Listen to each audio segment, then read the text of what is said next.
మన వారాహి సిల్వర్ జ్యువెలరీలో అద్భుతమైన ఆఫర్స్ పొందండి మరియు కారు గెలుచుకునే గొప్ప అవకాశం. పల్నాడు జిల్లా నర్సరావుపేటలో పెను ప్రమాదం తప్పింది. అప్పుల భారంతో ఓ కుటుంబం ఆత్మహత్య యత్నానికి పాల్పడింది. దుర్గికి చెందిన అమరేంద్రకు భార్య, 2 పిల్లలున్నారు. పీకల్లో తప్పుల్లో కూరుకుపోయాడు. ఇక అప్పిచ్చిన వాళ్లకు సమాధానం చెప్పుకోలేకపోయాడు. ఆత్మహత్య చేసుకోవాలనుకున్నాడు. అమరేంద్ర పిల్లలకు ఆరోగ్యం బాగుండటం లేదని గుంటూరు వెళ్లి చికిత్స చేయించుకొని వద్దామని భార్య త్రివేణి, 2 చిన్నారులతో కలిసి కారులో బయలుదేరారు.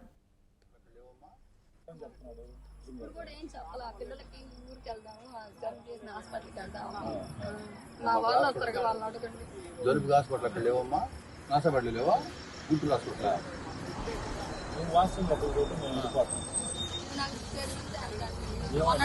అక్కడే ఉంటుంది. 2 రోజుల నుంచి మమ్మల్ని వచ్చింది ఇక్కడ ఉన్నాడు. మా పిల్లలతో ఉండాలి.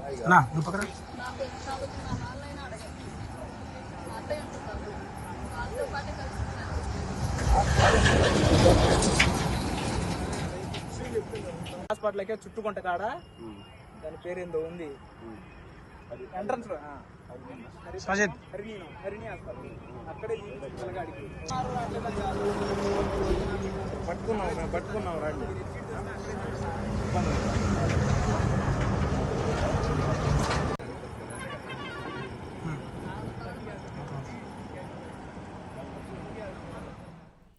ఇక ఈ విధంగా వెళ్తూ మార్గం మధ్యలో భార్యతో అప్పులు ఎలా తీర్చాలో అర్థం కావటం లేదంటూ అందరం ఆత్మహత్య చేసుకుందామంటూ చెప్పాడు. కలిసి చచ్చిపోదామంటూ భార్యను ప్రేరేపించాడు. దీంతో కంగారు పడిన ఆమె విషయాన్ని కుటుంబ సభ్యులకు చెప్పింది. అప్రమత్తమైన కుటుంబ సభ్యులు నర్సరావుపేట గ్రామీణ పోలీసులకు సమాచారం అందించారు. నర్సరావుపేట గ్రామీణ ఎస్ఐ కిషోర్ వెంటనే రంగంలోకి దిగాడు. ఫోన్ ట్రేస్ చేశారు. ఇక సెల్ ఫోన్ సిగ్నల్స్ కనుగొని ఉప్పలపాడు బైపాస్ మీదుగా గుంటూరు వైపు వెళ్తూ ఉండటాన్ని గుర్తించారు.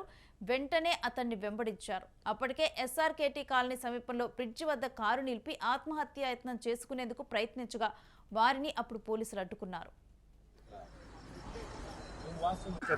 దుర్గిలో మాది దుర్గి సార్.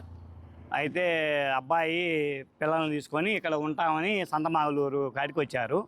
వచ్చిన తర్వాత కొంచెం అప్పుల బాధలు తట్టుకోలేక ఆత్మహత్య చేసుకుంటా అని చెప్పి అమ్మాయిని ఫోన్ చేసి ఇట్లా అని అన్నాడంట.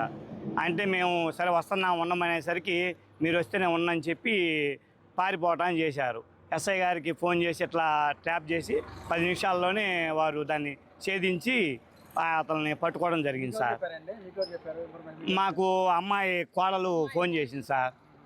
అబ్బాయి భార్య ఫోన్ చేసింది, మా ఆవిడ భార్య ఫోన్ చేసి ఇట్లా సంగతి చచ్చిపోదాం అంటున్నాడు, అప్పులు ఇవన్నీ మనం ఎందుకు బతకటం అని అన్నాడు అని చెప్పి అన్నారు సార్. అంటే అంతలోకి మేము వచ్చి సొంతమాగులూరు వచ్చేసరికి అక్కడ ఎస్ఐ గారికి ఫోన్ చేస్తే సార్ ఎమ్మటే ఫోను రిపీట్ చేసి సార్కి ఫోన్ చేశారు.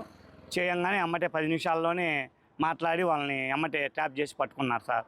ధన్యవాదాలు వాళ్ళకి సార్. ఇక పిల్లల మొహం చూసేనా బతకాలనిపించడం లేదా అంటూ అమరేంద్రకు పోలీసులు కౌన్సిలింగ్ ఇచ్చారు. ఆత్మహత్య మంచి పద్ధతి కాదని, నెమ్మదిగా అప్పులు తీర్చుకొని పిల్లలతో సంతోషంగా ఉండాలని హితవు పలికారు. అనంతరం వారి కుటుంబ సభ్యులకు అమరేంద్ర, త్రివేణి, 2 చిన్నారులను అప్పగించారు. సకాలంలో స్పందించి 4 ప్రాణాలు కాపాడారు ఈ పోలీసులు. ఇక దీనికి పలువురు అభినందనలు తెలుపుతున్నారు. అక్కడే ఉన్నాడు. మా పిల్లలతో ఉండాలి.